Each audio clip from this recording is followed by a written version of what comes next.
अच्छा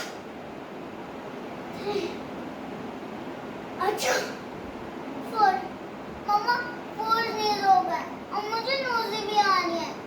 प्लीज दे दो ना वाइट वाली गोली। गोल गोल मीठी वाली छोटी वाली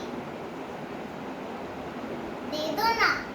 आई स्वेयर 4 ही खाऊंगी, नहीं 5 खाऊंगी। दे दो ना। नो। मम्मा आपका फेवरेट वर्ड नो है क्या?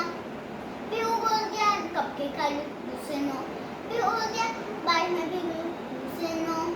एवरी टाइम यू से नो नो नो। तो नहीं करते ना मम्मा, मैं आपकी बच्ची हूँ ना।